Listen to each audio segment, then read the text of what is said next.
Thank you, Steve. I appreciate your friendship and your very kind words. To you and your incredible staff, many of whom I know personally, to your fantastic board, again, many personal friends, a personal shout out to my friend Ambassador Peter Vidish, who is a dear and old friend, and many to all the distinguished guests here tonight, including many former colleagues, I'm proud to say. I am running for governor as a Democrat in the state of New Jersey. For you. But in order to preserve the American Council on Germany's nonprofit status, I will not say anything about politics tonight. There you go. I will say this, though, a point of personal privilege. I won a primary 2 weeks and 2 days ago, and I made certain to include a paragraph, and in fact, I sent it through channels to the Chancellor, and reiterated with great passion that Germany remains an indispensable ally of the United States of America, regardless of what some other people think. And I want to make sure I say that again tonight. In fact, you've already heard from my wife, Tammy, we are decamping for a couple of nights next week to Berlin to make that point in vivid color on our way to Israel. I also know that there were some moments earlier tonight about our late friend, a giant, Chancellor Helmut Kohl. I met the Chancellor briefly in 1994 when he was in office with President Clinton, but Tammy and I really got to know him deeply and personally in later years, in his lion and winter years. And we were incredibly blessed by that friendship. We were, like so many of us, huge fans of him and his leadership. And it's notable that in that later phase with him, he cried twice. Once, we were with him the day in July of 2011 when his very dear friend Leo Kirsch had passed away. And the other, he cried in the midst of a conversation about preserving the European project and the strength of the European Union. And I'm sure he didn't say it at that time alongside of NATO. And I join the rest of you in the salute you gave him earlier. God bless him and God rest his soul. It is my special honor and privilege to present the Leadership Award to my friend, Ambassador Bob Kimmitt. Bob, by the way, let's just hear it for Bob. Let's get that off our chest, Bob.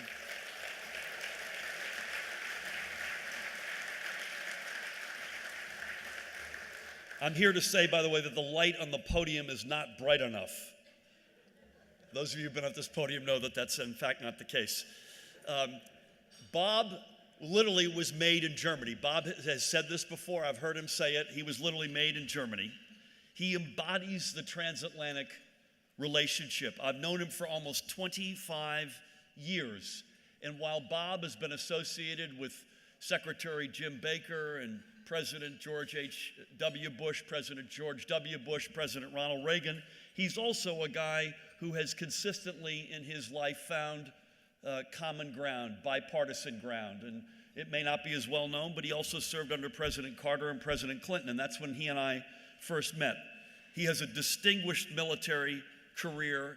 His government service is as impressive as anyone I know, serving clearly as the United States ambassador to the Federal Republic of Germany from 1991 to 1993, serving as the Undersecretary for Political Affairs during the first Gulf War, serving as the Deputy Secretary of Treasury during the biggest recession since the Great Depression, and on and on. Those are only several highlights.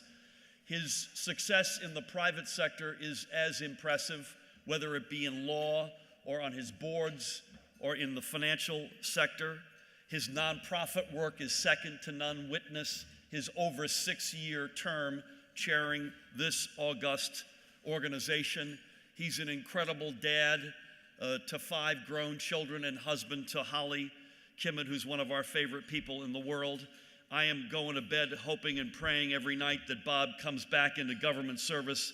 Ladies and gentlemen, it is a personal privilege and a great honor to introduce and give the American Council on Germany Leadership Award to my friend, Ambassador Bob Kimmitt.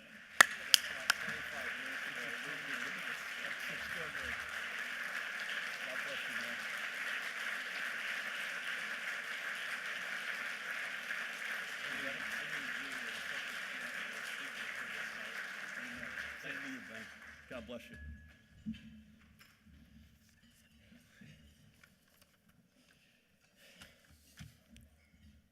Thank you, Phil Murphy, for those kind words, also for your friendship. I'd also like to thank not only your service, but Tammy's and your service, and in fact the entire Murphy's family service in Berlin.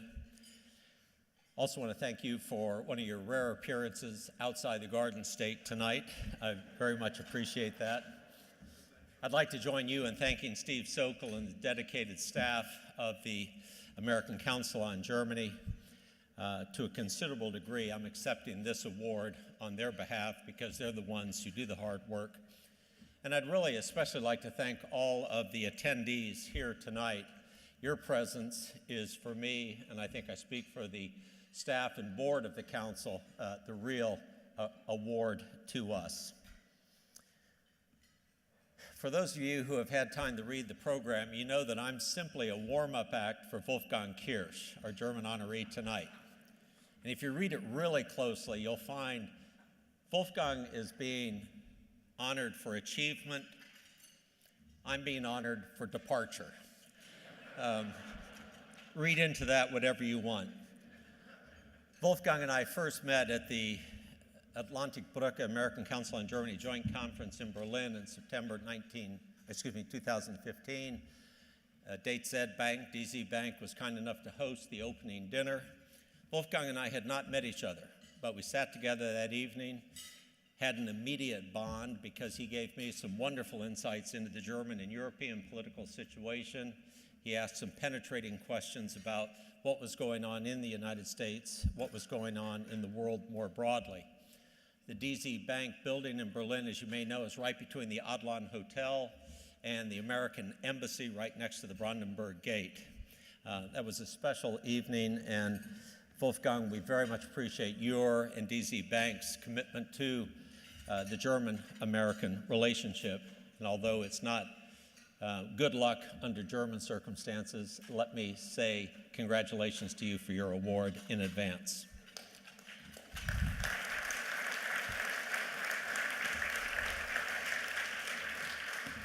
As Phil Murphy intimated, Berlin is where my German story begins, literally as well as figuratively. My mother, like 20% of Americans, was in her case, granddaughter of German immigrants, and she was working as an American Red Cross girl in Berlin right after the war. My father was a veteran of the Battle of the Bulge, and he was in the 1st Division that occupied Berlin starting in 1945. They met in 1946, were married in 1947, and I was born exactly 9 months later in the United States. So, like John Kennedy, I can claim to be ein Berliner, but in my case, as Phil said, made in Germany, and a good export product.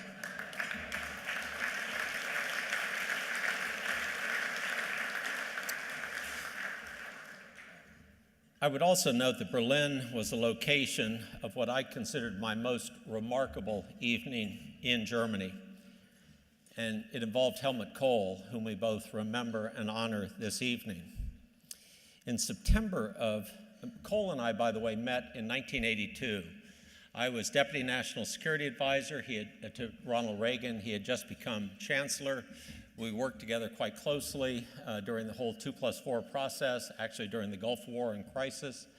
I had a chance to work closely with him also as ambassador.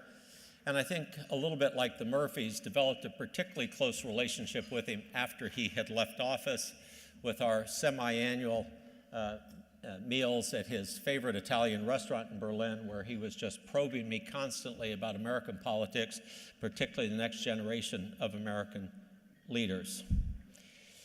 In September 2012, there was a celebration in Berlin of his 30th anniversary of assumption of the chancellorship.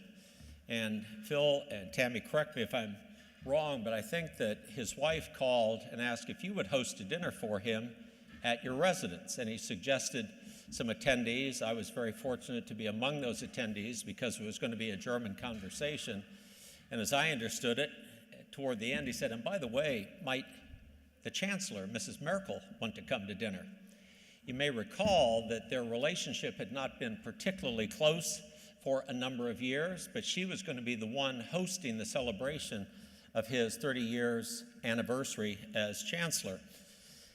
So we came into the ambassador's residence in Berlin. You had a typically wonderful Murphy family evening. We started with musicians. There's, by the way, a picture we'll show later.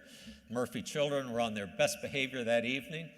And then we moved into a small single table dinner.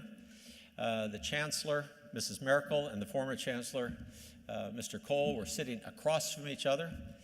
We started with the talk about German politics, about American politics. And then someone asked Chancellor Merkel about her just recently completed visit to China. And she went on for about 10 minutes with some really interesting insights. And I was listening to her, but I was watching Helmut Kohl. And it was the look of a mentor exceedingly proud of the person he had brought into the family business, in this case, politics. Whatever their differences had been dissipated that evening at the Murphys' table. After she gave her presentation, it really became a dialogue between two people, the current and the former chancellor. The rest of it just sat back and watched them question each other, probe each other's positions. And to me, it was just a wonderful example of a discussion of German, European, and global politics, all within a transatlantic context. He wanted that conversation to happen at the residence of the American ambassador in Berlin. What a compliment to the United States. What a compliment. And by the way, those conversations are just as important today, maybe even more important as they were 5 years ago. I think that the idea of Germany in Europe, in the world, and that transatlantic relationship is as important a point today, both for the US and Germany, as it's been at any point in our history. But there are many questions about the relationship right now, including with the new administration. A lot of questions raised, for example, about the recent decision to back out from the Paris Agreement. One thing I would make clear, though, is these are not new disagreements in the German-American relationship. I'm now old enough to go back to our differences on Vietnam, on Pershing II missiles, on the Iraq War, more recently on austerity versus stimulus in the economic terms. What I would say, though, is the concerns, I think, are particularly acute today. The good news, selfishly, is that's exactly when the business and financial community and organizations like the American Council on Germany become the most important, because we are the ones who remind people how important that foundation of the German-American relationship is. Government relationships are going to go up and down. Political relationships are going to go up and down. But underneath, those of you who are creating jobs, those of us who are fostering dialogue, particularly on difficult issues, and those reaching into that next generation of leaders through Young Leaders programs and otherwise, really are the ones who are keeping that foundation strong for what I think is the most pivotal relationship that the United States has in Europe. Thank you all for your participation in keeping that foundation strong. Thank you again for this award, which I accept on behalf of the Council. Thank you.